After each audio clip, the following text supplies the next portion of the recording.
പച്ചമാങ്ങ വെച്ചിട്ട് ഈ ഒരു സൂപ്പർ ഐറ്റം ഉണ്ടാക്കി നോക്കിയിട്ടുണ്ടോ നിങ്ങൾ? അല്ലെങ്കിൽ തീർച്ചയായും ഉണ്ടാക്കി നോക്കണം. അടിപൊളി ടേസ്റ്റാണ് ഇത്. നമുക്ക് മന്തിൻ്റെ കൂടെയും ബിരിയാണി, കബ്സ എല്ലാ റൈസിൻ്റെയും കൂടെയും അടിപൊളി കോമ്പിനേഷനാണ്. ഭയങ്കര ടേസ്റ്റാണ്. പച്ചമാങ്ങയും കുറച്ച് പഞ്ചസാരയും നമ്മുടെ കയ്യിലുണ്ടെന്നുണ്ടെങ്കിൽ ഈസി ആയിട്ടും ടേസ്റ്റി ആയിട്ടും നമുക്ക് വെറൈറ്റി ആയിട്ടും ഉണ്ടാക്കിയെടുക്കാൻ വേണ്ടിയിട്ട് പറ്റിയ ഒരു സൂപ്പർ ഐറ്റമാണ്. ഇപ്പോൾ വീഡിയോ എല്ലാവരും ഒന്ന് കണ്ടു നോക്കുക. കണ്ട് ഇഷ്ടപ്പെടുവാണെങ്കിൽ ലൈക്ക് ചെയ്യാനും സബ്സ്ക്രൈബ് ചെയ്യാനും ഷെയർ ചെയ്യാനൊന്നും മറക്കണ്ട. ഇപ്പം ഇതിന് വേണ്ടിയിട്ട് ഞാൻ 4 പച്ചമാങ്ങ എടുത്തിട്ടുണ്ട്. നമ്മുടെ കയ്യിൽ എത്ര മാങ്ങ ഉണ്ട് അതിനനുസരിച്ച് ഇത് ചെയ്തെടുക്കാവുന്നതാണ്. ഇതിപ്പോൾ ഇതിൻ്റെ തോലൊക്കെ ഒഴിവാക്കി എടുത്തിട്ടുണ്ട്. എന്നിട്ട് നമുക്ക് ഇത് നടുവിലൂടെ ഒന്ന് കട്ട് ചെയ്തെടുക്കണം. ഓരോ മാങ്ങയും 2ആയിട്ട് നമ്മളൊന്ന് കട്ട് ചെയ്തെടുക്കുക. അപ്പോൾ ഇതാ ഞാനിതുപോലെ ഒന്ന് കട്ടാക്കി എടുത്തിട്ടുണ്ട്. ഇനിയിപ്പോൾ നമുക്ക് ഈ കത്തി വെച്ചിട്ട് ഇതുപോലെ ഒന്ന് സെൻറ്ററിൽ ഇതുപോലെ വരയിട്ട് കൊടുക്കുക. അടുത്തടുത്തായിട്ട് തന്നെ തീരും കട്ടിയില്ലാത്ത രീതിയിൽ വേണം വരതുപോലെ ഇട്ട് കൊടുക്കാൻ വേണ്ടിയിട്ട്.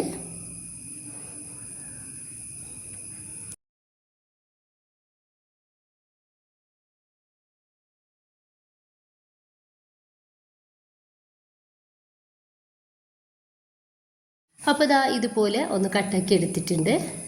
ബാക്കി കൂടി ഞാൻ ഇതുപോലെ ഒന്ന് ചെയ്തെടുക്കുകയാണ്. ഇപ്പം ഞാൻ മുഴുവൻ മാങ്ങയും ഇതുപോലെ ഒന്ന് റെഡിയാക്കി എടുത്തിട്ടുണ്ട്. ഞാനിത് വേറൊരു പാത്രത്തിലേക്ക് മാറ്റി കൊടുത്തിട്ടുണ്ടായിരുന്നു. അതിനിപ്പോൾ അതിലോട്ട് 1 കപ്പ് പഞ്ചസാര ചേർക്കുന്നുണ്ട്. ഇനി ഇതിലോട്ട് 1/2 കപ്പ് സുർക്കയാണ്, അതുകൂടി ഒന്ന് ചേർത്ത് കൊടുക്കുകയാണ്.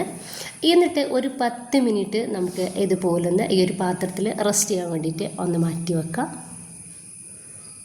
ഇനിയിപ്പോൾ ഞാൻ ഒരു ഫ്രൈ പാൻ അടുപ്പത്ത് വെച്ചിട്ടുണ്ട്. അതിലോട്ട് നമ്മുടെ ഒരു മാങ്ങയുടെ പീസ് ഓരോന്നായിട്ട് വെച്ച് കൊടുക്കുക.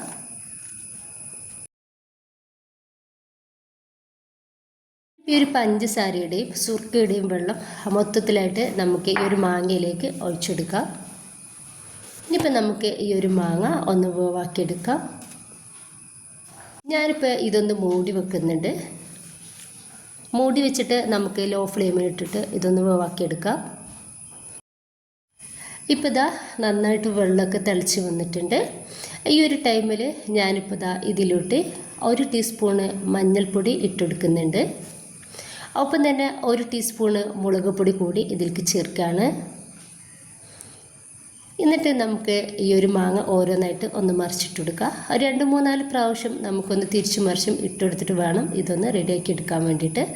മാങ്ങ ആയതുകൊണ്ടിട്ട് തന്നെ നമുക്കിത് വേഗത്തിൽ ഒന്ന് വേവായിട്ട് കിട്ടിക്കോളും.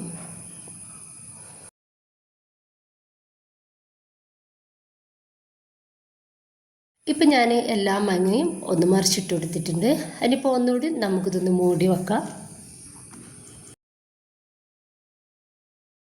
മാങ്ങ ഒന്ന് പകുതിയോളം വേവായ ടൈമിൽ നമുക്ക് ഇതിലോട്ട് 1.5 ടീസ്പൂണ് കുരുമുളക് പൊടിയും അതുപോലെ തന്നെ 1.5 ടീസ്പൂണ് ചില്ലി ഫ്ലെക്സ് കൂടി ഞാനിതിലേക്ക് ചേർക്കുന്നുണ്ട്.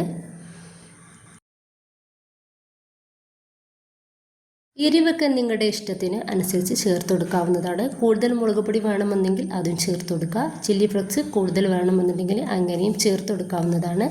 ഇനിയിപ്പോൾ ഞാൻ ഒന്നും കൂടി ഇതൊന്ന് മറിച്ചിട്ട് കൊടുക്കുന്നുണ്ട്. ഒരു പകുതി വേവ് മാത്രമേ നമ്മുടെ മാങ്ങപ്പായിട്ടുള്ളൂ.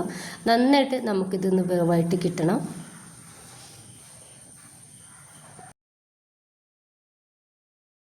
ഇപ്പം നമ്മുടെ ഒരു മാങ്ങ നന്നായിട്ട് വേവായിട്ടുണ്ട്. ഇനിയിപ്പോൾ ഇതാ ഞാൻ ഇതൊന്ന് ചൂടാറാൻ വേണ്ടിയിട്ട് ഒന്ന് മാറ്റി വയ്ക്കുന്നുണ്ട്. അപ്പം ഞാൻ ഈ ഒരു മാങ്ങ ചൂടാറിയതിൻ്റെ ശേഷം വേറൊരു പാത്രത്തിലേക്ക് മാറ്റി കൊടുത്തിട്ടുണ്ടായിരുന്നു. അപ്പോൾ ഇതാ നന്നായിട്ട് വേവായിട്ടുണ്ട്. അതുപോലെ തന്നെ ഭയങ്കര ടേസ്റ്റാണ് ഇത് കഴിക്കാൻ വേണ്ടിയിട്ട്. അപ്പോൾ എല്ലാവരും ഒന്ന് ട്രൈ ചെയ്ത് നോക്കുക.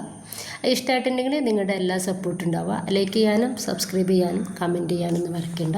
ഇൻഷാ അല്ലാഹ്. ഓക്കെ.